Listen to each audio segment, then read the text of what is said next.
might be a little tipsy already. There's a good Yeah. chance.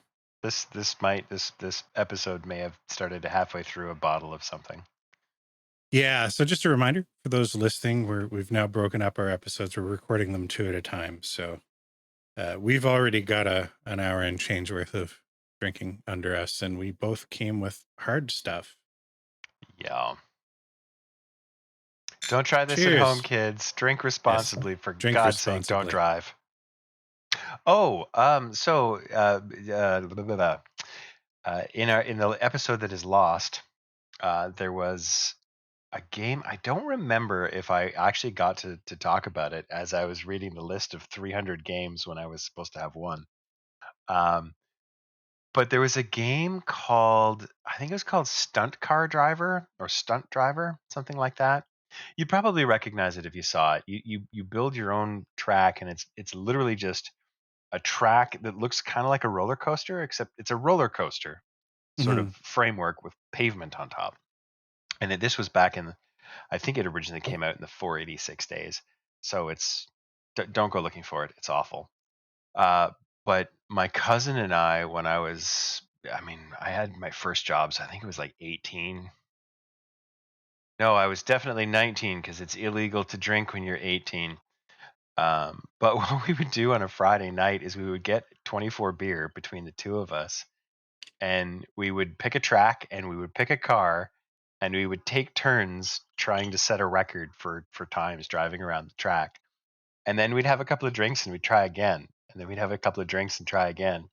And there was an interesting sort of progression as you go along. You start off sober, your times aren't that great because you're trying really hard, right?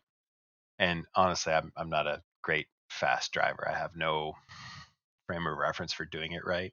I've literally improved a ton since playing Need for Speed Porsche Unleashed with you.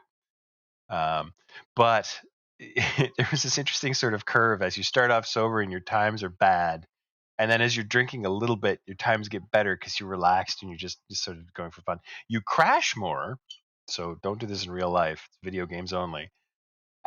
But your times would get better when you did finish until a certain point where you've had too many and you cannot finish anymore. We never stop trying. So you launch yourself into space and just sort of, I crashed. Whee! Open another beer. Similar story in the town that I grew up in. During my time in high school, we had 2 sort of arcades in the town. One was actually an arcade, and the other one was like an old school pool hall that had arcade games in it. And they wouldn't sell alcohol to minors, but if you brought alcohol in, they just didn't care. And I remember many of evenings hanging out with a couple of friends of mine, bringing alcohol in. We were totally 19 and not like, 16, 17 at Yeah, the time exactly. playing. And it would have been old at the time, but the arcade cabinet version of RC Pro Am. Is that the one with the trucks? Yeah, the little radio controlled trucks, but like And you the get to Nintendo version. spin the Yeah. wheel. Yeah. Okay, I know the one you mean. And that was a game that when you're a little bit loose, you Yep. played it much better. But like it was a 5-minute window. Oh yeah. There's a And there's a then just fine things line. got silly. There's a fine line between I can drive real good and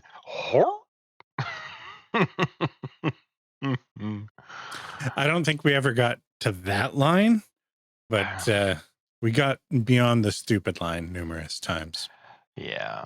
I mean, listen, bottles of alcohol are full of giggles if you're doing it right. It's It's like true. bubble juice, except it's giggles. Be responsible, kids. Yeah. I imagine the median age of anybody listening to our show has to be 50? 45 or 50. Yeah. Yeah, probably. Dadrick is he's mature, let's just say that. Because I think Lino and I are the same age, so his dad would be in his 70s, I would guess. Late 60s or so, anyway. Yeah. The other people I know that listen are probably between 35 and 50. So, Yeah. yeah, this is a show for the youths. Yeah. So Clearly. yeah, listen, Yeah. kids, we've got some wisdom to impart to you. They don't care. I mean, did we care? Do you remember this? This is a funny thing, right? Like I'm going to be 50 in a few months, and I say in a few months. I guess it's 6 months. But I specifically remember listening to my dad tell me stuff and going, "Man, you got no clue. You're so dumb. You don't know what life is like. You don't know me, man." And in certain aspects, I was right. Like he didn't have a clue. Like his experience Hmm. in life was very different from mine. But there's some stuff that he told me that I dismissed in the same way that now I'm like, he was probably right. I think that's part of the human condition. I Yep. think everybody has a similar story. Yeah, but you don't realize that until it's too damned late. We get too soon old and too late smart. So we're going to talk about book 2 of the King Killer Wait, Chronicles today. I think because it is a new episode, we do actually have to go over what are we drinking again. Oh, yes is the answer. Yeah, pretty much. I would Uh, really like to know what this is because Cindy called it a brown cow, but I don't think it it's not a is. brown cow. Brown cow is Kahlua and milk. Is it? Yeah. What's a mudslide? Mudslides have Kahlua in it too, right? Yeah, but I want to say they're like milkshake almost. Like, So for people listening and people watching, I have vodka and I have chocolate flavor syrup. I'm literally turning my desk into a cocktail bar. I have cream and see, the cream is your mistake there. I have a glass. I got nothing, man. Your Listen. I'm chocolate syrup, it's a liqueur though, right? Like it's no, no, alcoholic. no. Oh, It's sugar free chocolate coffee. It's flavor syrup for coffee. It's just what I have. it's weak sauce. I mean, I'm a lightweight. We've established that, right? No, you're just old. That we've Well, established. yes. I am I am drinking also a lightweight. Black Russians. So the only thing I'm going to mix with my alcohol is more alcohol, Alcohol. vodka and Kahlua, which Strong might be alcoholic. why I'm going to be a little bit beyond tipsy by the time we're done this show. Yeah. Well, I mean, it's not like you have to go to work tomorrow, right? Or later today. Yeah. How late are we gonna go, man? Just, Cheers, everyone. just, just one more game of Age of Empires. Yeah, one more round. Oh, Jesus. Now, to be fair, often we were saying that at like 3 a.m. Just That's one true. more. Just one more. I'm not ready for sleep yet. Oh, to be young again. Yeah, remember when you could do that No. and then go to work? Be like day 2 of a LAN party, 36 plus hours in, Yeah. you know? You might have Stopping. nodded off while eating pizza at one point for 5 minutes. Yeah. You Get stop up. at Eggs R Us, which is a restaurant that doesn't even exist anymore. Have 2 eggs and a cup of coffee and some toast, and go. "Oh, I'm good to work, man. I'm good." Mhm. And we did it. We did. There's a reason we weren't paid very much. Because we didn't care and we didn't really put in any It's kind of true. effort. Also true. Yeah. So before we get into our book report, I do want to talk about video games just a little bit. I used to be an adventurer like you. Stay a while and listen. Do you need me to bring up my list? Would you? I can. I think I still have it. No, Hang on. don't, because you're going to start reading it. It's not very long. Just one more list. Just one more Just list. one more decade full of games. you finally got through the 90s and into the early aughts. Finished your homework. No, I want to just take a brief moment. I'm not going to get into a ton of detail. You and I have spoken about it in our first official Nerding Under the Influence meetup. And I tried to do this in the episode that did not make it to air. But I owe Baldur's Gate 3: An Apology. Now, it's one of those apologies that involves a but in the middle. So it's Mhm. not much of an apology. Everything I said about the control scheme and how absolutely awful it was, still true. I remapped a bunch of controls, and now for context, I'm playing the PC version because that's the one that's out, but I'm not playing with a controller. I was tempted to play it with a controller because when you're playing with a controller and you're using your stick, you get the sort of control that you would have playing a game like Diablo, for instance, with a controller where you're moving the same as WASD keys would. But when you're playing it with keyboard and mouse, WASD doesn't move your character. It moves your camera relative to whatever character that it was locked on. And of course, you're clicking around.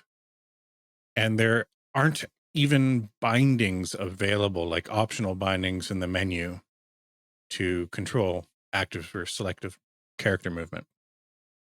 And Divinity Original Sin 2, as I mentioned in like the last episode that I aired, had the same sort of setup, and I bounced off of that game. Despite all that,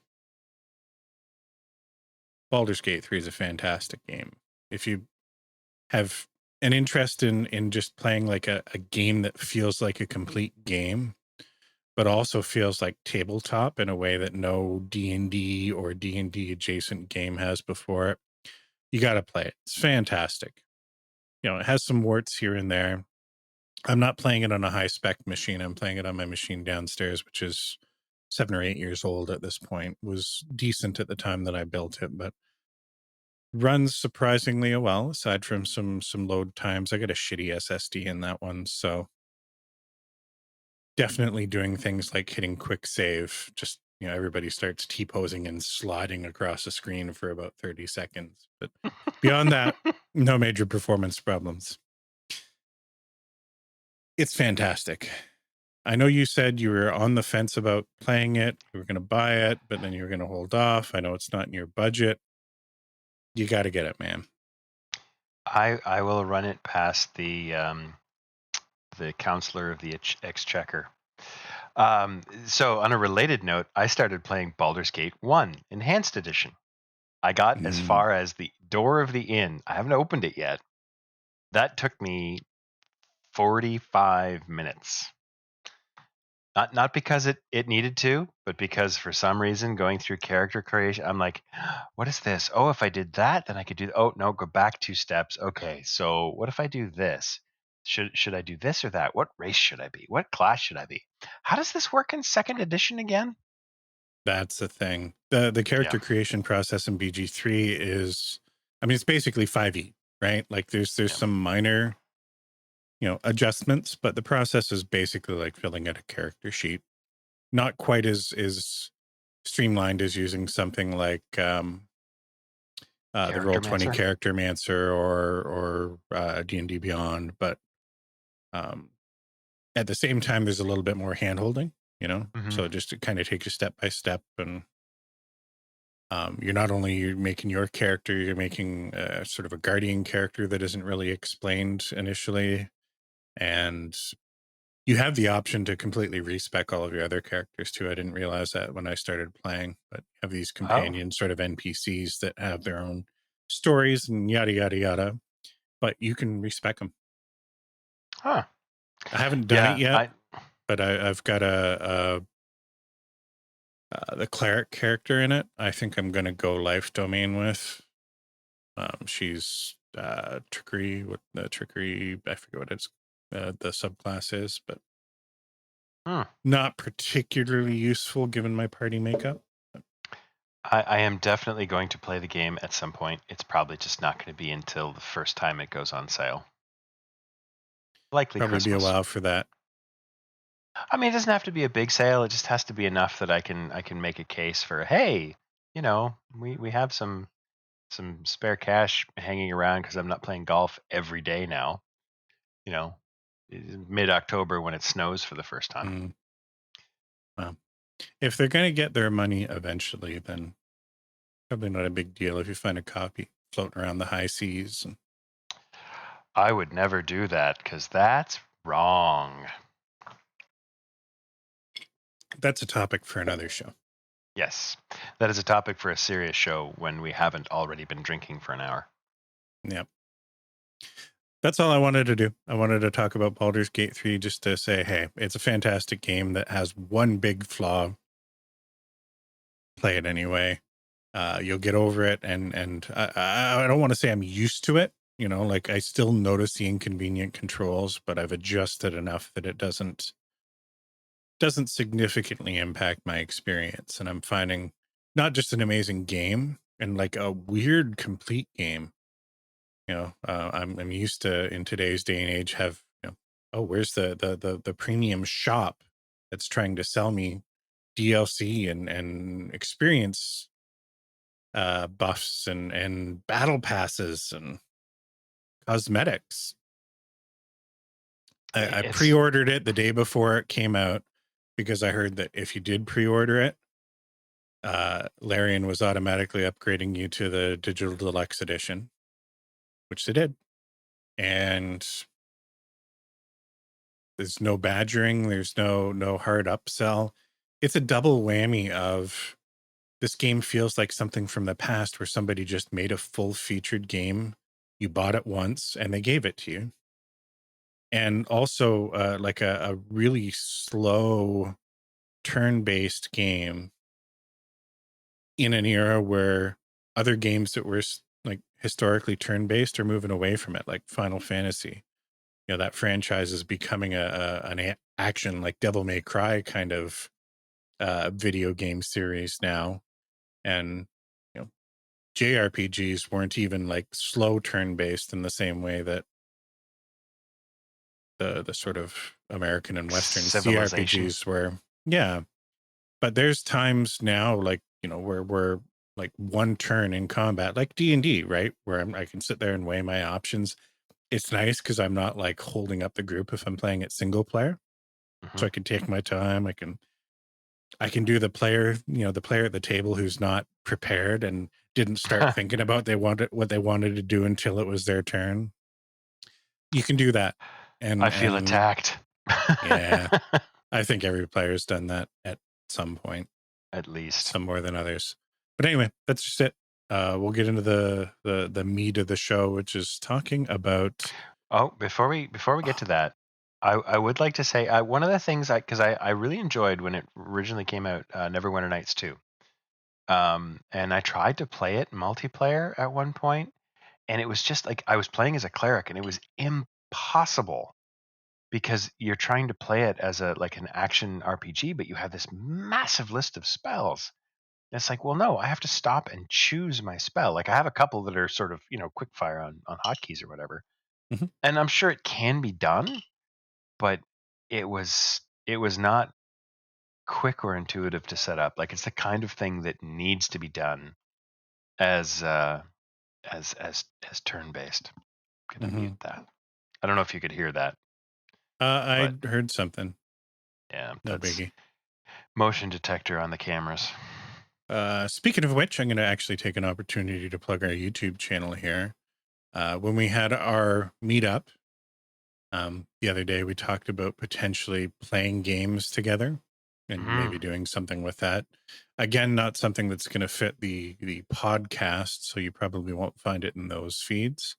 But if you're interested in us playing some games, shooting some dudes, casting some spells, whatever it is, we were thinking about getting into one of the Neverwinter Nights games, maybe as our first kick at the can. Subscribe to our YouTube channel. Same name, Nerding Under the Influence. If we do anything, you'll probably find it there. Um, Postal 3 would be a fun one to do as a let's play and then show people as we're playing. I don't know if you can do it multiplayer though. Nah, I I don't have no know. idea. No idea. It's not really important. No. I like the game because you can hit things with a shovel and it makes a realistic sound. Spang. I remember the first Postal and how, I mean, Oh, it was intentionally controversial. controversial, right? But Yep. like, it was a game that really, really for its time went over the top.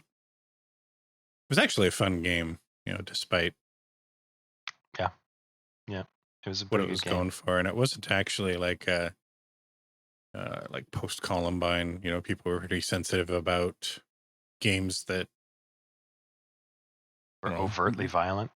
overtly violent, but in a way that was, it wasn't like a combat simulator. It was more of a murder simulator kind of thing. Yeah. And while there's a certain of aspect of that in the Postal games, it was very tongue in cheek and silly. The game that I would compare it to in a completely different genre was the Flat Out series of Oh my racing God, games. racing. Yeah, You know, Smash Up Derby. Smash Up Derby, like the best part of the Flat Out games was the mini games where you're ejecting your driver's body out your window and hitting targets or bowling or something like that. If you've never played Flat Out, Do it. um, they've renamed. I can't remember if it was Flat Out 2. They released it under a different name as a re-release. And then the same developer made another game that I haven't actually played yet called Wreckfest, I believe, that we should Hmm. try sometime if it has multiplayer mode. Yeah, we should. It was a good LAN party game, though. It was. Yeah, it was a great LAN party game because everybody could get into it. You didn't need to practice a whole bunch. You just literally show up and crash a lot, and it was fun. It was fun to lose. That's the mark of a good game. It's If you true. can lose and still have fun, that's a good game. Well, do you want to talk about this book for an hour? Yeah, let's do that. That's right. When I was your age, television was called books. And this is a special book. Before we start talking about the book, I have to talk about that audio bit because it's so funny to hear Peter Falk say, "When I was your age, they called television books." And I'm thinking, like, that is now a seriously dated reference. When I was your age, we called TikTok the strip club.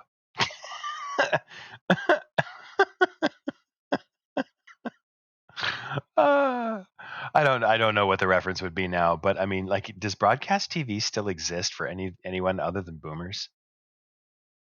Um, it does. Like for people that are into the trash television, Oh, like yeah. the reality TV and reality TV adjacent shit. We have um we have Prime, and one of the add-ons to it is I want to say Stardust, and that's not right. I forget what it is, but it's something. It's got a few different things on it, and it gives you ads. And one of the ads that comes up like between every show is Real Housewives of Somewhere. So there's Hmm. lots of trash on streaming too. Yeah. You can always watch History Channel for quality. Aliens. Yeah, Or digging for a treasure that isn't there because we've been doing it for 20 years now. it's true. So a couple of episodes ago, we talked about The Name of the Wind by Patrick Rothfuss. And safe to say we both pretty much loved it. Great Wasn't book. perfect, but it was really, really good. Since that time, we've both made it through The Wise Man's Fear, which is a much longer sequel. It was a little bit odd as a middle book for me. Um, Originally, we were going to do like a mid book check in, and I think Mhm. you got ahead to the point where you're pretty much done. I finished it like yesterday or the day before. So now we're doing kind of the full but not full because we really haven't thought it out or prepped it all kind of review. Yeah. And we'll probably never talk about it again. Oh, probably not. I mean, hopefully we may bring it up once an episode just to say, hey, Patrick, if you're listening, finish the third book, please. Just do it. Release it. You know what? Release it in alpha. I'll read it before you edit it. Just do it. Um, so what are your impressions of The Wise Man's Fear? I think very different than yours. I think you mostly liked it. Mostly. I didn't outright hate it, but I was incredibly disappointed with it. It had some real bright spots. It really, really did. Like it was, I wouldn't even say that it was bad. It was They mostly were. okay with some really promising bits. Yep. But for me, it just wasn't enough to offset the parts that were a real slog. And there was a lot of parts that for me were a real slog. There were a lot of the parts for me that felt padded. Like it was. Have you ever like they Red Letter Media? We talk about them a lot. I mean, it's funny. Have they ever come up as a parting gift? They should. Yeah, I think you tried to do them twice, actually. Yeah. Well, if you don't subscribe to Red Letter Media, just go watch Best of the Worst. It's hilarious. Yep. But they talk about a lot. Like there's a lot of sort of low budget films where it's like we have a really strong idea and we know how to end it, but there's this middle bit of the story that we just don't know what to do. And a lot of the volume of this book, because it's not even a book, it's a volume. It has 152 chapters, and it's not Roger Zelazny chapters where there's like 13 chapters that are 4 sentences each. Like they're big. Like I don't know how many pages a real book would be, but I'm pretty sure that this book would stop a bullet. And like there was some of it where it's like this is fine, but there's too much of it, right? You mentioned when we were talking about it, was it yesterday? Oh my Hmm. God, it was yesterday. That you thought there was too much with him, sort of with the Adam, and I didn't find that. Like I thought that part was okay, Hmm. but the part where he was with what's her name? I keep wanting to call her Facunda. It's not her name. Um, Valerian? Falurian, Yeah. because it's very much a take on the sort of fertility goddess type thing. That I was perfectly fine with that as a trope. It felt very much like, okay, come on now. Like we talked about the Mary Sue nature of his main character, and that felt very much like, okay, like this is a little over the top, and I would have been okay with that, I think, if it was tightened up a little bit. Hmm. Right? Like if an editor went at this book with a hacksaw and just started chopping it up, I think there's a really, really great and really tight story in And there. that's the frustrating part of it, because the way it's constructed, like Hmm. it's long. Hmm. Like here's my conclusion. I'll read it first, and then I'll kind of go through. I do have a couple of points that I wrote down. It's not the detail like The Name of the Wind. I'm not going to quote the book here, but all told, I felt like it was five-ish short stories, three of which were extremely padded out with boring, kind of repetitive nothingness that felt like they was sort of meeting some sort of obligation for word count. Several of the stories within the book I thought could have stood on their own, like Yes. as a novel or even a novella, if you'd added more meat to them. And I think the problem is the padding felt like padding. It was Right. repetitive. Yes. So I'm just going to kind of go through a chronological timeline. Spoilers if you haven't read the book and you intend. I'm being harsh here. I'm being overly harsh. It comes from a place of love because I loved the first book so much, and this book just it wasn't the sequel I was hoping for. It had sequelitis. It had something. I honestly think it was, oh, I've got, little outlines written for about 5 or 6 books, but I don't have the second book written. Let's just mash those together.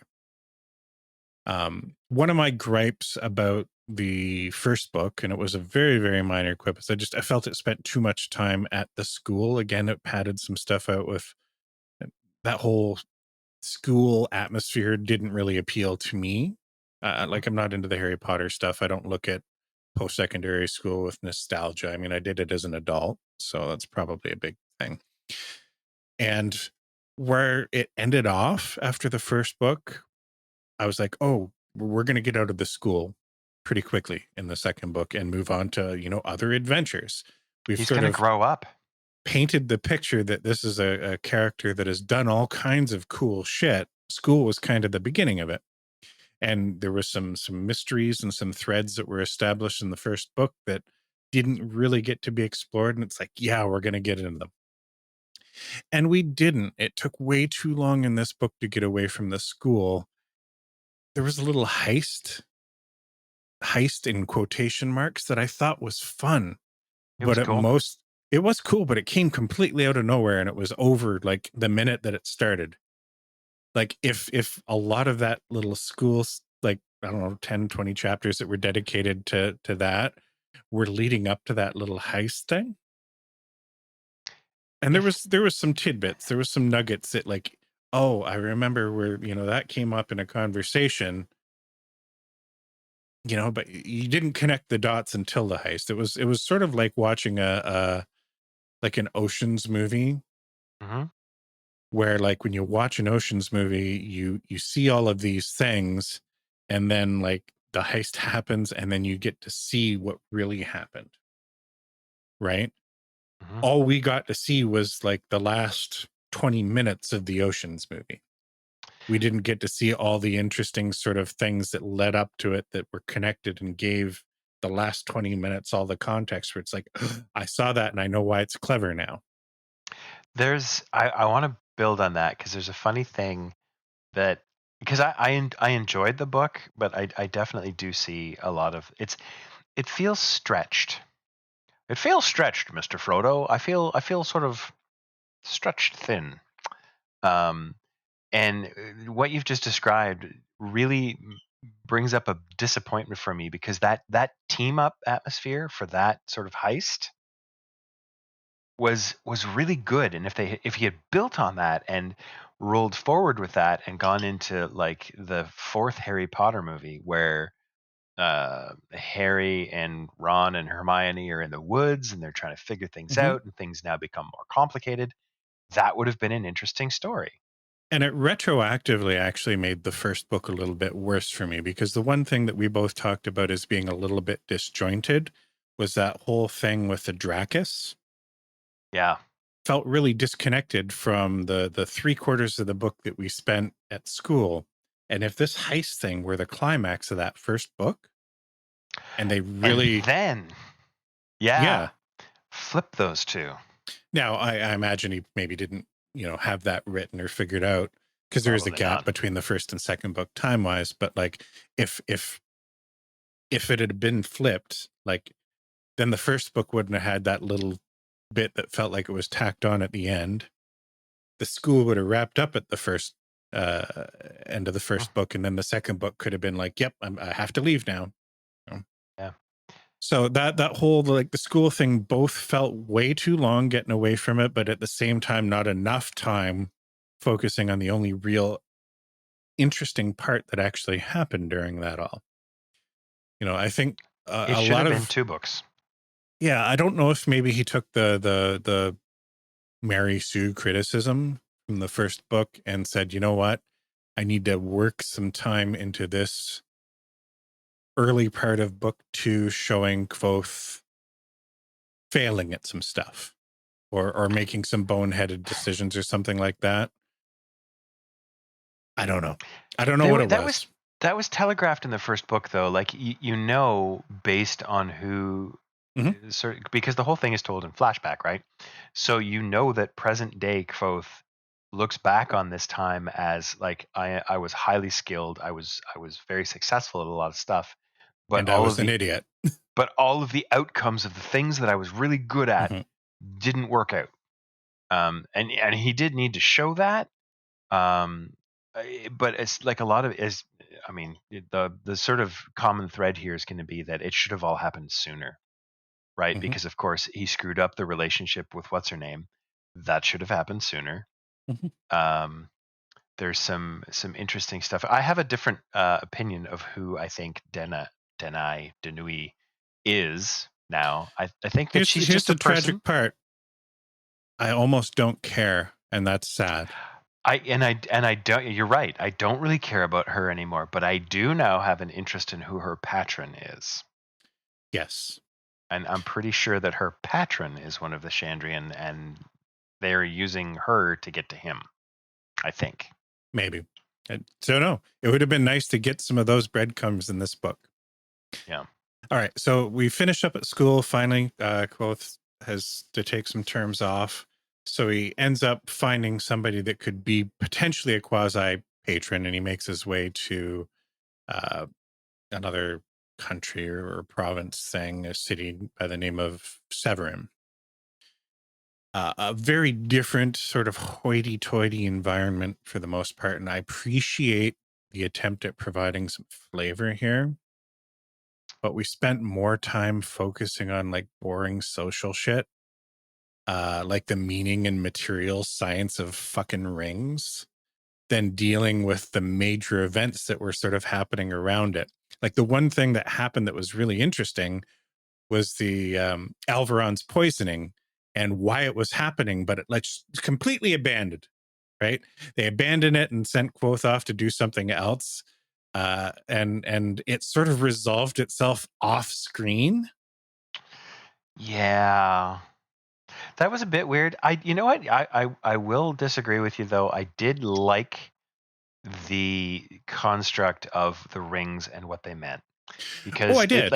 It's too there's long, too much. It would be like, spending 16 chapters talking about their particular hats. type of currency in a Yeah. particular, part of the world and how it's different. Like, There was maybe a little bit too much. There's a little, it was like you get the flavor of he's telling this story with sort of like the foreknowledge of what's going on. So you're getting bits at the beginning that he probably didn't figure out until later, I think, right? And that hurts the story a little bit. mhm. Um, I appreciate the introduction of the flavor of it. I didn't feel like it was too much. Um, Just that but whole thing with like, Alvaron's Arcanist that was poisoning him, there yeah, but were why? some. Yeah, but why? And, there was some thoughts initially that I had reading it was like, okay, is it that it's intentional or not? Is this a guy that's playing the part of an Arcanist and doing it by accident because he's mixing stuff in a lead bowl? And then it's revealed, oh no, it seems to be quite intentional. And then they made this guy out to be kind of clever for a moment, right? Where it's like, oh, he does this thing where he changes the ingredients to the medicine, and the Alvaron doesn't say anything about it, so he knows that he didn't actually have it, and that's when he takes off and Yep. apparently killed some dudes. They set up this really badass sort of side character. I forget his name.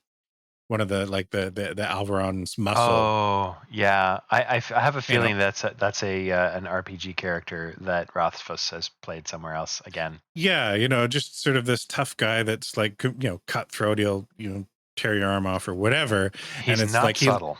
he lost an eye dealing with the Arcanist, and 4 other people were killed, and I'm like, fuck, that would have been really nice to read. That's it. It was a major complaint that I had about the prequels of the Star Wars prequels, because I didn't like they weren't I don't hate them as much as most people my age do. I think they're okay. I Yeah, didn't but the think they were. focus on trade disputes and I didn't. Senate meetings and like, There was an awful lot of let's talk about interesting things that happened. Stop talking about them. Show me. Yeah, and that is a thing that does happen here. yeah. Um, And then like immediately it was just like, oh, I'm bored with this, so we're gonna send Quoth off to do something else. This bandit situation where it's like, oh, you're really excited to get him into this new situation, and then we're gonna spend 726 chapters following a group of people going from unlikable to mildly likable as they bitch and groan and complain about walking through the woods for a year. Like, it I is mean, just the climax to that was fantastic, and it happened in about 5 minutes, yeah, but everything that led up to it was just, oh my God, yeah. you know, And if it had been a couple of chapters of, because I get it, it had like it was showing his progression from I don't know how to lead people to I'm learning how to lead people. and I think that that's important. But it But you took could too have long. took too long, but you could have done something interesting in the middle of it Yes. all just to break it up, Yes. like Yeah. have you had that one character, what was his name? Deeden, Duden, So many. whatever, who Dick. was sort of the thorn in everybody's side, and it really didn't turn into anything. Yeah. You'd set up this sort of weird kind of the relationship with him and the female character, and it's sort of a shining a spotlight on how love works sometimes, where neither one of them realizes the other person's in it, and again that kind of resolved itself off screen Yeah. while Kvothe was dealing with the Fae and the Flurry and stuff. So the things that would have been nice to have set up and pay off, the stuff that Yeah. was set up while they were trudging through the woods, getting rained on, would have been nice if Yeah. it paid off. The whole learning how to track, it would have been nice if that paid off in some way. I have to hope that it pays off in the future. I would like to point out that whole Dick and Jane romance is basically Ross and Rachel. Yeah. Yeah. Basically. And any of these individual components, these little things, I don't have a problem with in isolation, but just the way they were mashed together and the amount of just pure doldrum in there was just painful. Now, Yeah. I think I'm going to disagree with you on this part. So that revolves itself. We get this nice climax where we see Kvothe be a badass. Yep. And we really start to see he's capable of these amazing things, but it's not something that he's in control of. He can't plan for it. It sort of happens in the moment. Yep. And this comes up a couple of times throughout this book. And it was great. It was like the last 4 pages of a chapter. And they hinted at that the one character there was something familiar about him. And then they just completely dropped it until the end. Mhm. It was Cinder or whatever, the one Chandrian. Yeah. And it was just like they just didn't get there, and then they kind of came back to it later in the book when it was just not important at all. You think I disagree with that? No, I No, completely I agree with think that. the next part, Okay. I think the Felurian stuff. I was actually mostly okay with this. Now, disclaimer: there's some problems. Okay, there's a lot of problematic stuff in these books. The portrayal of female characters in general, especially in this book, I grew a little bit uncomfortable with it. Yeah. But the one character where you could do it and have it not feel wrong, for me at least, was the Felurian stuff. Mm-hmm. And the fun little romp through the Fae, I was okay with. The introduction of the weird tree thing seemed kind of tacked on. I assume it's going to play a bigger part, but it just sort of, to me, it now it lessens the Chandrian and the stuff that you've set up before. I think though that's actually an homage to an actual legend of Yeah, it's Lovecraftian stuff, and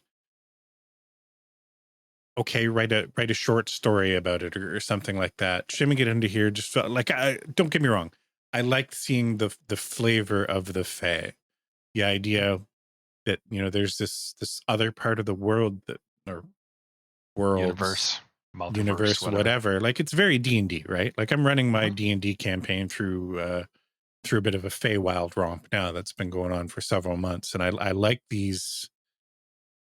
the idea of environments where everything gets turned up to 11, emotions get turned up to 11, mood, atmosphere, even just the visual aesthetics of a place get all dialed up to 11 in very different ways.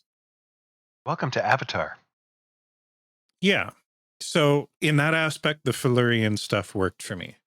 The character herself, the idea that she was this kind of siren type character, just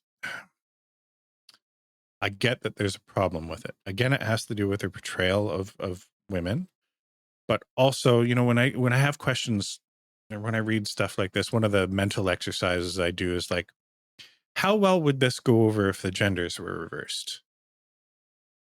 Not well. No, you know, and it would have been like super vapey, and we overlook it because it's like a fey female character, and it does sort of play to those old archetypes like sirens and stuff, and don't think about it too much, don't think about it too much. Despite that, that was the one character in the this book that I was okay with it leaning that way because it was different, it was fey. The portrayal of women after this point in the book left a bad taste in my mouth. You almost wonder if Rothfuss went through some kind of a breakup at that point in his writing. Because it very much, that was the sort of, after that was the point where he um, basically he basically became a teenager at that point in his behavior towards Denna. Not just Denna, but like all the other, like it was basically just, every woman that you've ever met is a whore. Yeah. And that was problematic for sure. Yeah. And I could have done without it. Like there's some aspects of, it's still a coming of age story. Like Yeah. we're seeing, a boy turn into a man, and that's a part of it, relationships going from holding hands in the highway to an excuse to have a lot of sex, to eventually growing out of that phase and growing up into real relationships. And we're seeing him in the middle ground here. But it Well, was, here's a question. Here's a question, because you do sort of need to show that, because there is a behavior shift, and I like looking back on my personal history, there was definitely, like, I went through that. Like, there is no doubt that in like my middle teen years and probably even into my mid 20s, I was an asshole. oh yeah, And I'm embarrassed by a lot of my behavior at that time in my life now. But how do you handle that in a way that isn't problematic? And that might be a bigger topic than we've got time for. But he I wonder if you almost can. found the way. He almost found the way. And I'll get into that a little bit later. Anyway, the one thing I will say about the Felurian stuff and the Fae stuff is that I will be more fine with it if it pays off eventually, maybe related to Bast. Yeah. He's Bast is his kid. I don't know. Maybe. Like that would be the obvious thing. It's probably Yeah, too obvious, but maybe so. if that's a He- setup to something more there, again, it would have been nice to even just get nuggets of it in I this book. wonder if But it's like, what's that time cop thing with Kung Fu the Legend Continues. What's his name? He has the power glove fist in those movies. Red oh Letter yeah, Media yeah, did a couple of them. yeah, yeah. And David then his Carradine. kid comes back, and they it's like, it's so super obvious. Is like, why do you have a gun that's exactly like mine? Why do you twirl your gun exactly like me? Why do you say the thing that I always say? Oh, you must know my kid in the future, right? I'm like, oh Hmm. my god, like, it's so obvious. I would like to say that I did mention that I thought the Felurian stuff went on too long. I liked the Felurian as a character. I really liked the way that she was fleshed out from a sort of one-dimensional, I lure men in and have sex with them and kill them, to like, it turns out that, like, yes, she's driven to do that, but she's also very lonely. Hmm. And there's I think he really delicately handled the dichotomy of, like, she's extremely old, ancient, in fact, and at Hmm. the same time kind of innocent, Yes. right? Which was an interesting sort of uh, relationship to have with someone who is very young and also quite innocent. Um, and I don't know if it's explicitly stated that Kvothe is a virgin when he meets Felurian, but It's it's pretty very clear. it's very Yeah. heavily implied. if not actually stated. Yeah. And the one thing that they kind of worked for me in that is the setup of, like, if you look at Fillerian initially as that situation starts, like, he's the villain of that little arc, Yep. and through a combination of wit and charm slash whatever, like, he manages to, like, that would be a good lesson for D&D, right? Like, if you're playing D&D, you don't need to go in, have, meet the siren and hit her with an axe or Yeah. fireball, right? Like, there was this, it was a puzzle that needed to be solved, and then lucked his way through kind of figuring it out. Again, we get to see that aspect of him where it's like, oh, I have abilities that I can tap into, but, like, it's almost this crutch for me that, like, it's my last resort kind of thing. I'm not in control. I don't seem to be able to do it on demand, but, like, when shit gets real, there's this aspect of me that takes over. Yep. And we're not sure if this aspect of him is actually very good or not, you know? Yeah. Anyway, I think that, like, and like the next part I'm going to talk about, like, to me, there should have been an entire book that was Kvothe Romps Through the Fae. And, we could have explored more about Fillerian. We could have explored other aspects of the Fae, learn a little bit more about this tree or whatever. Like, that could have been a book. That almost feels like a fanfic.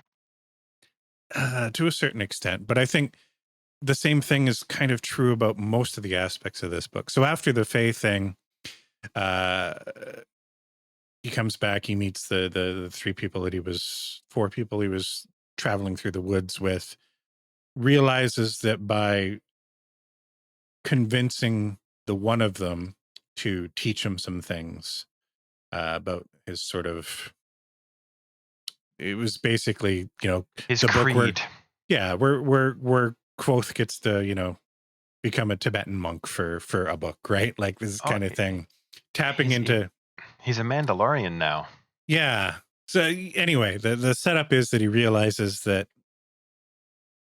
this one person who he thought he drew out into becoming a bit of a friend and convincing him to share knowledge with him, he's actually put him in a really tough spot where he's probably in a lot of trouble. So he does the heroic thing, and he's like, well, I have all of this shit going on, but, like, will it be better for you if I go home with you and help you deal with this stuff? And his friend is like, yeah, that would probably help. And he gets immersed in this entirely different culture, obviously influenced, like, it becomes kung fu for a little while. It really does. It really does. And again, if that were a book in and of itself and it was properly fleshed out with climaxes and mini climaxes and a whole bunch of stuff, like, that would be a great book. I have a point to make here. I would like to go Okay. back to the quote that you read from the first book. I don't know if you have it handy, but it basically worked out too. It was really hard. It was the hardest thing I've ever done. It took me like almost 20 minutes or whatever. It took me most of the afternoon. Yeah, took me most of the afternoon. Yeah. This whole thing, it's like I have learned to become a master of a martial art. I've done this and I've ascended to the challenges and I've passed the test and I can now go out into the world and represent. I've got my black belt. It took 2 months. Yeah. That's ridiculous. Ridiculous. And I mean, they did like, I think they did a really good job of, like, yes, he was a quick learner, but, like, he didn't become a master. He still had, like, a 10-year-old girl kicking his ass, and that was fine. Like, I think they walked that line of, like, he's talented and gifted and, like, he can come so far in a couple months, and that's amazing, but he's got a very, very long way to go. But The this, problem with the 2 months thing is that it's not so much that, like, here's the thing, right? He's super talented. He's a Mary Sue. We've established that, and I'm okay with that. He can learn to do the stuff in the 2 months. I Mhm. don't have an objection to that. The objection I have is that they're letting him back out into the world after 2 months, right? You cannot absorb the lore, the discipline, the wisdom of the path that he is supposed to be on in Mhm. 2 months. And that's why, Cannot be another cannot be reason why done. this should have been a book. Like, Yes. Make it not be 2 months. And I know we got the rest of the story we got to get to.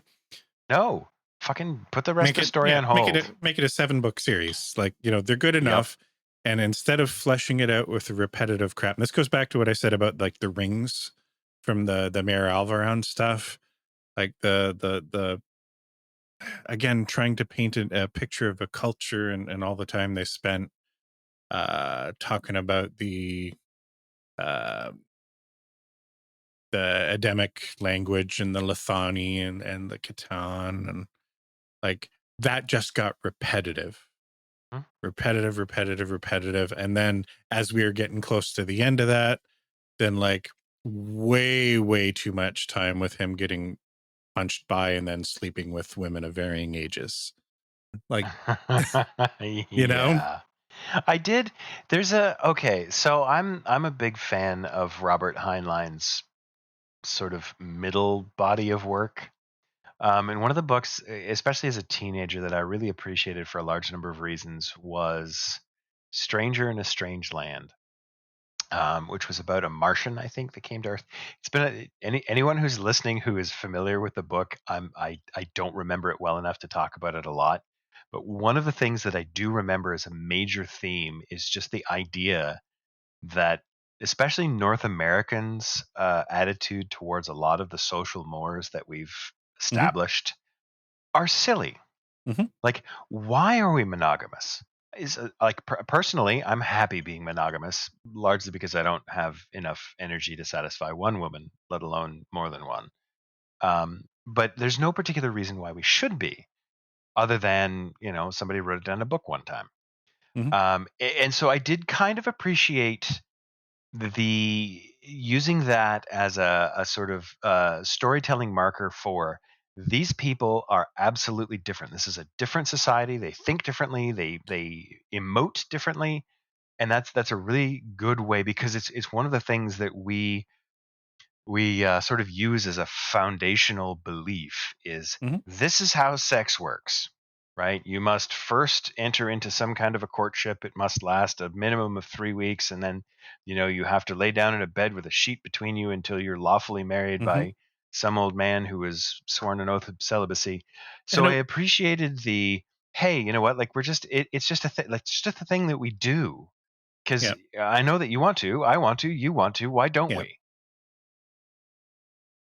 And I was mostly fine with it. I thought it was a good, interesting look at a culture. It was definitely a good contrast to the stuff that was going on in Severin with the mayor courting his would be Yeah. wife, and all of the formality and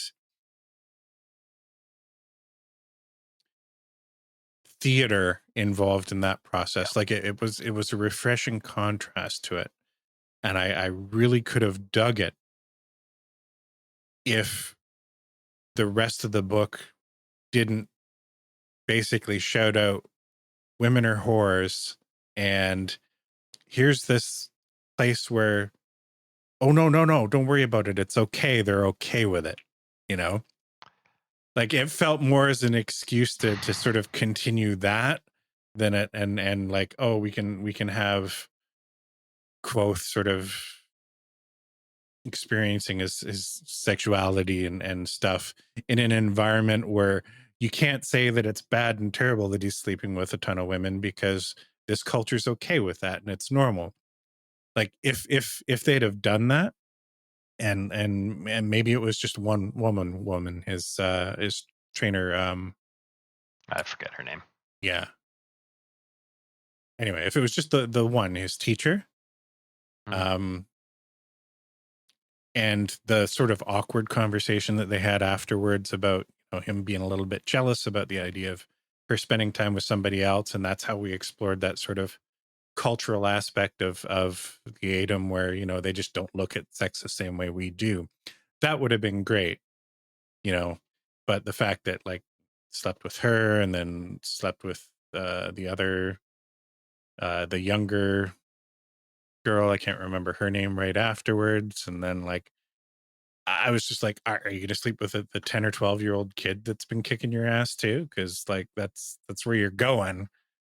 They're like, nope, nope, Yeah. we're gonna get him out of here now. It just I appreciated like the painting the picture of the culture and exploring ideas that were different, and through that shining a light on some of the stuff that's weird about our own culture, right? The way we look at things like sex and Some of the um, ways that we're just a little too monogamy stuck versus up. polygamy or whatever, right? Like that would have Yeah. worked great if there wasn't the extra baggage along with it. That's just it just yeah. I Yeah. had a bad taste in my mouth already. The revelation that we got, the little bit of, I don't know if he's drawing conclusions with that scene with Denna, where she went Oh, he in absolutely and is. like is she a madam? Is she actually a whore? Like we don't know. We're asking these questions, but he I explicitly used the word whore in sort of the inner dialogue Quoth was using there. We jumped from that to Felurian, and then we jumped to there's this. there is no doubt in my mind that that was heavily implied in the first book, because Mhm, she's on her own with absolutely no way to support herself, and she is walking out with a bunch of different mhm, men of means. If she's not uh, at very least teasing them, she is not necessarily sleeping with them for money, but mhm, she is with them in order to live, mhm, right? And I really would like to think that there's no shame in that, but there's no doubt that our society paints it in our minds that, oh, well, she's now a woman of low character, which is ridiculous, mhm, right? Because what else is she supposed to do, right? Those are the skills she's got. mhm. And again, I don't look at that as a shameful thing. I mean, they don't call it the oldest profession for no reason. Yeah. And I don't whatever. Sex work is work. I think I'm okay with exploring that with her as a character. She is definitely a strong personality type character. She Yeah. is no doubt a con woman. No Oh yeah, doubt. like I mean, the immediate parallel that jumps to my mind is the Irene Adler character, right? Yes. It's a good parallel, I think. And um, From Sherlock Holmes, for those who don't know. yeah, yeah, from Sherlock. It just it started a ball rolling, and then like there were some things that if you'd have dodged and not been so explicit in everything that kind of followed up afterwards, it wouldn't have left the bad taste in my mouth. But I couldn't appreciate the rest of the stuff because I had such a bad taste in my mouth from jumping There's right from that stuff with Denna to jumping right into the Fillerian stuff to then jumping right into this culture of people that just sleep with everyone and they're fine with it. It just it became it's problematic from a like, okay, what is the author doing here? Again, yeah. it wasn't a big problem from the story aspect. It's more like, oh Jesus, I've really liked Patrick Rothfuss outside of these books for a long time, and I've had these books on my radar forever, and I'm finally getting to it. And now I'm looking at him, and it's just that kind of thing where I just gotta. Mm, Eh, maybe yes, maybe no. There's an interesting thing that happens a lot of times. There was a series of books that my wife and I were reading, and I don't remember the author. She's very talented. She wrote some great stories, and they were a little bit like Harlequin romances, but with more story and less romance, if that makes any sense. Quasi fantasy like Tanya Uh, Huff or Joanne Burton by no, no, chance? Okay. no, no. She's a lesser known person, I think. She was writing about like sort of regular people in the real world in like the southern sort of Louisiana, Missouri, that kind of area of the Hmm. world. And it was stories of sort of personal relationships. It was just like real life stuff. Think Prince of Tides, but with like way less drama. Just regular people doing regular stuff, meeting regular people doing regular stuff, and it was interesting enough, right? Like there was some sort of regular world drama, but it was well enough written that it was entertaining to read, right? And book one was like that, and book 2 was like that, and then book 3 was 100% wall-to-wall sex. Which, I mean, I was like, okay, like she's a good author. She's clever with words. I mean, it's pretty sexy stuff. I'm kind of enjoying it, but this is not why I'm reading the book.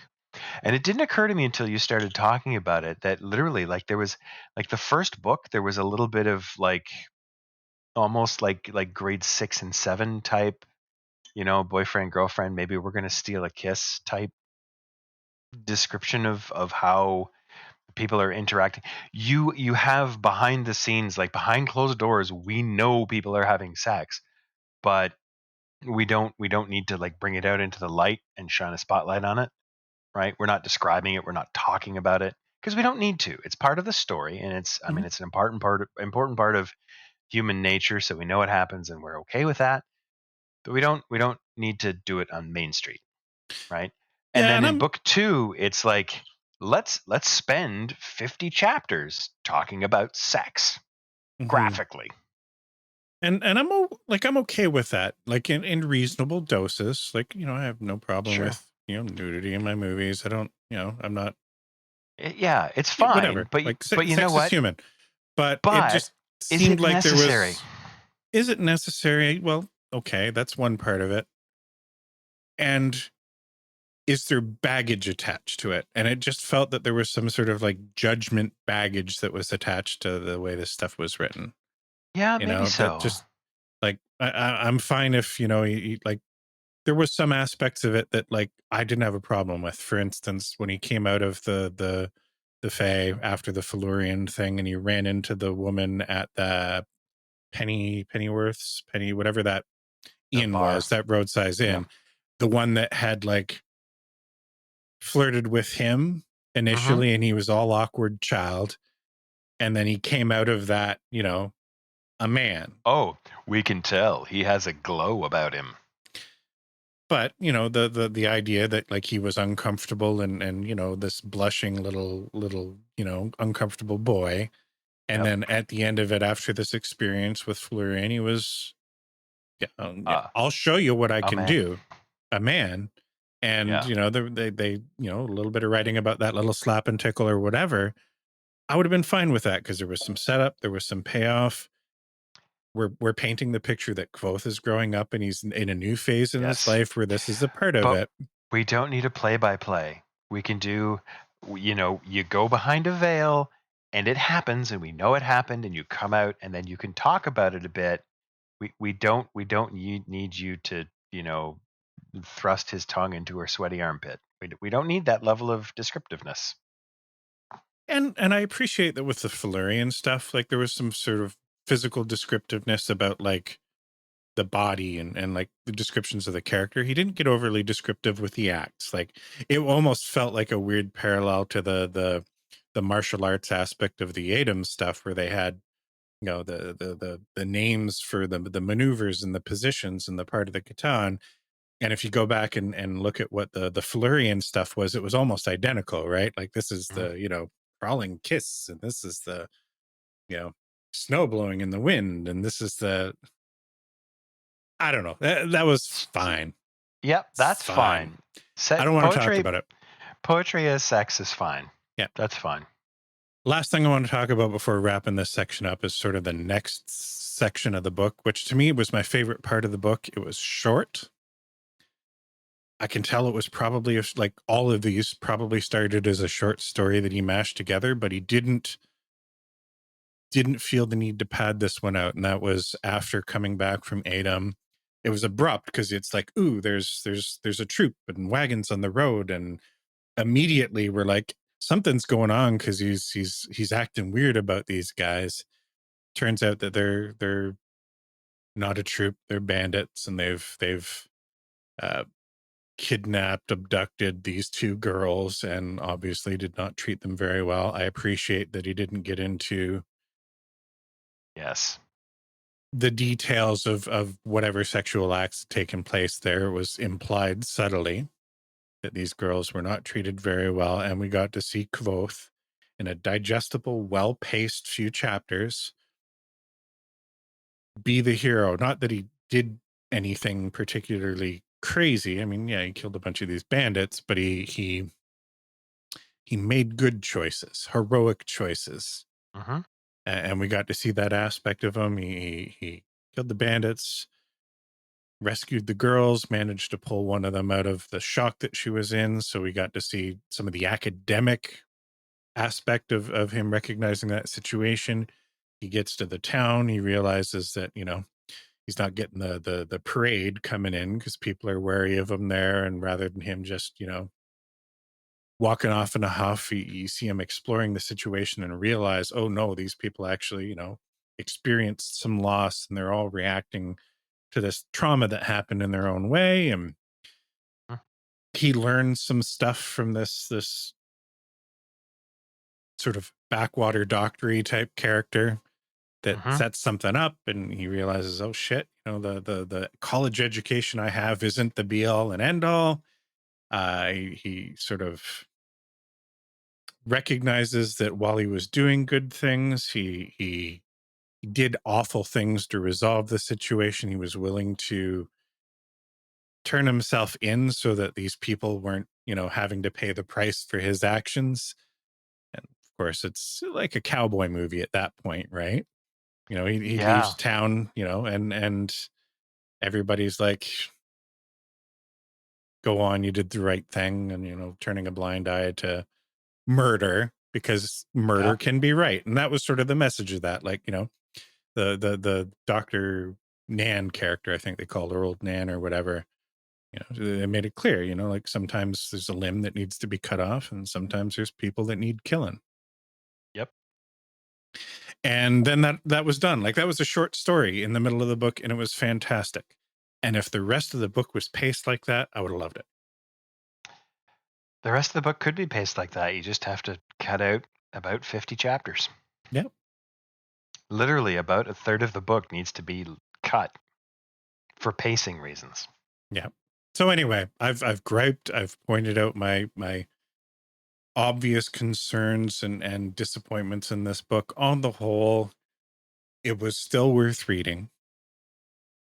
Yes. And I will definitely read the third book when it comes out. Probably going to take a bit of a break before I read. There's a couple of short stories / novellas. One was part of a anthology compilation thing, so it wasn't published just as itself. And I'll dig them up and read them. It looks like one of them is involves the Ari character, which is interesting. That would be interesting. Yeah, I'd like to know where she came from. Yeah. So, in suggesting another book for us to read, I had suggested Stephen Brust, a series of book starting with Jereg. You brought up the whole idea of padding things out, and there is. I absolutely do not want to start you there, but there is a book called The Phoenix Guard that he wrote as an experiment in the style of, I forget. I think it's the guy who wrote Don Quixote, but it was around that point. But it was at the point where authors had a patron, where it's like, you will, sort of support me, and I will write. But the deal that he had made was he was paid by the word. So it is the most convoluted, like expansive, and at the same time incredibly entertaining because of the way that the words are structured.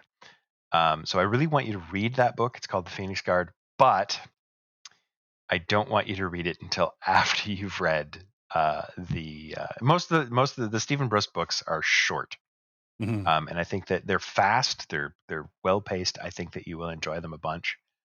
Maybe not for next week, but maybe the following week we should look at Yeah, I'm reading I'm that. gonna take a few weeks off from reading just so that I can get through Baldur's Gate and then Starfield's coming out and Cyberpunk. So it's one thing. Hey, you know what? It says something that I've only got like 30 hours into Baldur's Gate because I've got however many hours into reading these two Hundreds. books, right? Yeah.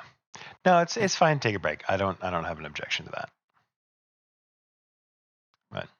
you know, we don't need to do a book report every week. No. Well, we got 2 episodes now, so we're gonna have to fill it with something. Hey, It's true. we have a Podbag message from Ian. Should shift the tone a little bit. Let's get into that.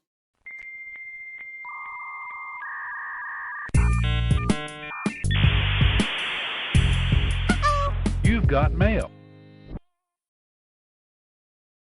I love the way Ian introduces his questions. He should probably just be on the show. He should. We need a guest. We need to do an episode where we have a guest where we bring Ian on and just interview him. I've asked. We'll get him there one day. All right. Alcohol will be involved. Ian's question. This particular question has had me sleepless for many nights. Of course it has. You are pitted against a kangaroo in a bare knuckle boxing match. No rules, biting and eye gouging are allowed, etc. How do you think you would fare, and what strategies would you employ to dominate / survive? I mean, have you ever actually seen a kangaroo in a fight? Like, you're hooped. Like, there is no dominating a kangaroo in a Do you fight. remember like 10 years ago, it was a thing where like everybody was sharing videos of just like these super jacked kangaroos. There was the one that scared the shit out of everybody where it was just like seeing its reflection in a window outside. So it was just throwing itself against this window and then just like flexing. This thing was just super jacked. It was the abs for days. I mean, there are multiple different species of kangaroos, so there are some that I'm pretty sure that I could do okay with as long as I could get a grip on them. Yeah. But like, there are some kangaroos that are like 350 pounds or something. Like, they're big animals. Do you remember that there was a video that went around of a guy who sprayed himself with like stag piss and put on football gear to go and fight a deer? I think I remember it. It was a thing like on like early YouTube. Yeah. And it's just hilarious because he gets wailed on. And that's the thing is like, anytime that you ask, and especially if you ask young men, like, do you think that you could go in a bare knuckle fighting match with a bear? Oh yeah, man, I could probably. Yeah, that No. was a survey that happened this year. I don't know if it went out on Twitter or something, but it was like millions of people that responded to it, and they broke down by demographic and country, and like the number of Americans, percentage wise, that thought they could take a grizzly bear in a fight versus any other country in the world was staggering. Like, listen, Mike Tyson against an anemic and nearly dying grizzly bear is going to die. Like, and it's not even close. Yeah. Like, I'm not sure that I could take a rabbit in a fight. Have I told the story on the podcast of the night of the weekend that I proposed to my wife? Yes. I have. Yeah. So here's the thing. I'm in a tent. There's a raccoon outside. Raccoon, cute, cuddly little masky thing. I was scared shitless. Right. And at this point, I was 205 pounds, 6% body fat. I was working out. This animal that probably weighed 40 pounds. I was terrified. And that was a wise decision on my part, because that thing it wouldn't have killed me, but I would have been hurt. If it wasn't in the process of being eaten by both a fox and a raccoon at the same time, probably could have took you in a fight. Yeah. It's nuts. Anyway, animals are scary, yo. Yeah. Could have been worse. It could have happened when Brian and I were out on the lake. We weren't there to protect you. Catch a catfish, I will. So, oh my God. We went up camping. So this is all the same trip where we talked about his air pump bear in the middle of the night story. What we didn't talk about in a previous episode was this place called Grundy Lake, which was like a quarry lake. Yeah. So it's not very big. And I took my canoe up on the roof of my car, and our friend Brian and I went out fishing one day. And like there's catfish and that's it, like little itty bitty catfish in this lake. It's a quarry lake, I'm right? not even sure they were catfish. They might have been some kind of chubby They're minnow little things. mud cats, but Yeah. for some reason we decided we were going to spend the entire time talking like Yoda. Just catch a fish, I will. Trying to get these slimy catfish off of our lines and release them. And it didn't occur to us until we were pulling the canoe back in that basically we were in this large amphitheater. It wasn't Like this large. I entire mean, you, rock. I'm pretty sure I could throw a rock across the entire thing. That's how small it is. It was a little bigger than that, but let's just Not say our much. voices carried. And this wasn't like middle of nowhere. Like it was a campground. So, you know, there were dozens of people besides our party in this place. And they were all watching Brian and I row this canoe in, just being fucking idiots. Like after 2 hours of just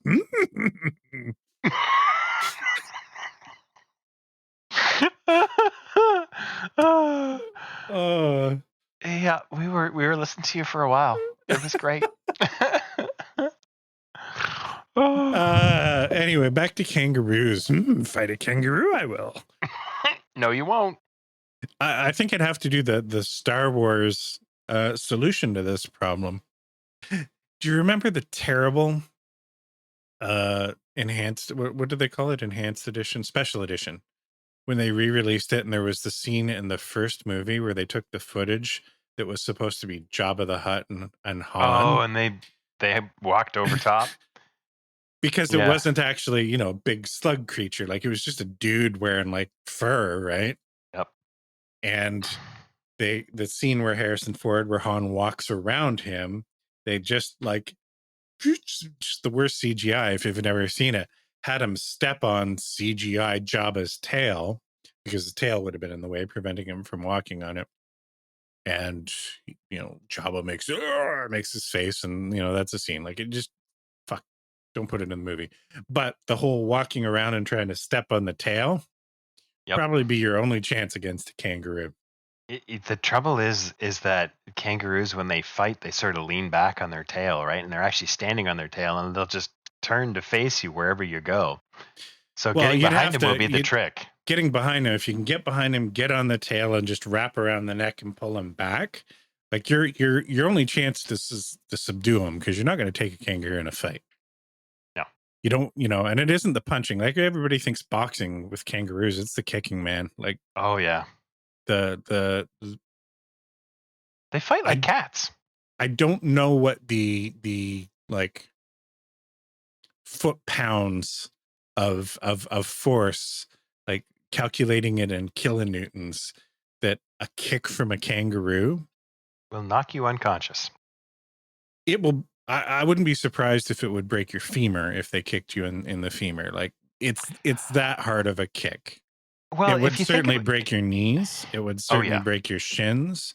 It would, you know, break it in such a way that, like, you know, it's not, ooh, this is bruised or it's broken. Like you've got bones protruding from your body. Well, think about this. Like if you imagine a smallish kangaroo is 100 pounds, right? And you see sort of movies of them racing across the outback. Like they're jumping 30 feet. Yeah, their legs are basically springs. Like the sort of evolutionary engineering behind kangaroos is pretty remarkable. But everything that applies to them jumping applies to them kicking. Exactly. These are big muscles, yo. Get themselves thrown back on their tail and just kabunk. It's like, yep. Like it's worse than, what is it? Emus that kick, right? Well, ostriches kick too, but ostriches. The thing you have to worry about an ostrich is that it kicks you with the big clawed feet. Yeah. Ossuaries are dangerous. That's the ones that I'm thinking of. Ossuaries. Yeah. Yeah. A kangaroo, they're not going to lacerate you the same way the birds would, but like the force of the kick is going to be 100 times stronger. It's going to be a lot. Yeah. So the short answer, Ian, how do you think you'd fare, and what strategies would you employ. I would try to get on its tail and sort of wrap my arms around its neck. I would fail and I would die, and you would probably have a hard time identifying the corpse afterwards. I think my strategy would be to outrun Shane. That's right. You don't got to be the fastest. You just got to not be the slowest. That's right. All right. Telson, you have the parting gifts for this I show episode. you how deep the rabbit hole goes. Anybody want a peanut? I do, and the first one I have two, and I think I've mentioned the first one previously, which is a YouTube channel called Smarter Every Day. Destin is a super smart redneck. You should go and learn some stuff from him, or with him. Really, is what the thing is, because he goes and figures out stuff and brings you along for the ride, which is a lot of fun. Yeah, he does a lot of different stuff on his channel. I would probably recommend starting with the Supersonic Baseball video series that he does. Yeah. And then just working your way out from there. Anything to do with ballistic gel is great. Yeah, he did a crossover series with another channel that we've probably recommended, Stuff Made Here, with the gun powder powered like baseball bats and golf clubs and stuff. Yeah. He did some stuff with Mark Rober about golf clubs too, as I recall. Yeah, he does a lot of crossover stuff, but his stuff in general is just fantastic. I wholeheartedly agree. Check him out. He goes down some interesting rabbit holes too. He's definitely got that Southern culture in him, and it's how do I want to say this? I'm not trying to say it in any way that is negative at all. There's just a way that he interacts with people. Like there was a series that he did on carburetors that had his dad in it, and seeing him in a garage with a plexiglass carburetor that he's made, or acrylic carburetor, and his interactions with his dad where it's just yes sir, yes sir. It's very different. It is different. The thing I like especially about it is that he will start off with, I mean, he very, very subtly interjects the scientific method into his videos, where he starts with, this is what I think. Let's go test it. Well, it turns out I was wrong. And it's neat to watch him go through that. So I have another one. I have been having some issues sleeping recently. I have an issue with insomnia that pops up every once in a while. And the way that I deal with that is that I watch Bob Ross videos on YouTube. So I highly recommend you check it out. Like, there is an official Bob Ross YouTube channel. Most of the stuff from his PBS days is on there. There's a few of his instructional videos, which are well worth watching if you want to paint or if you don't. He's just great to listen to. He's super positive about everything, which is something that the world desperately needs. But the thing I wanted to say is actually a sort of commentary on his art, because Bob Ross is not a great artist. He's good. He's very good. He's talented. He's a great teacher. But his grasp of color, perspective, and sort of the layout that he does with his paintings, almost off the cuff, is really impressive. And the fact that he does it in 28 minutes. Like, he became famous for a reason, and it's because he can show you things while he's doing stuff. It's very fast. He's a clever artist. Like, if you want to watch somebody paint where you see a whole bunch of like just entry level sort of techniques for, you know, everything from brushing and dry brushing to using knives and scrapers and stuff, you want to see him beat the devil out of it. And that is the best part. Bunch of happy little accidents. Yep. Watch yourself some bod rests. Oh yeah, he's absolutely worth a watch. Whether you want to go to sleep or whether you've just smoked a giant spliff and you need something to mellow out with. Don't recommend it. I don't recommend the thing with the stuff, but if you happen to partake of those things, then go do it and watch Bob Ross. It's a good combination. Well, Telson, we managed to get through it. I haven't fallen out of my chair yet. It's been close a couple of times. It's been close. Yeah. Well, hey, we got under the influence for really probably the first time on any of these episodes. Because I'm a little bit wobbly as well. Be responsible, kids. Yes. Not driving. I'm walking up the stairs and going to bed.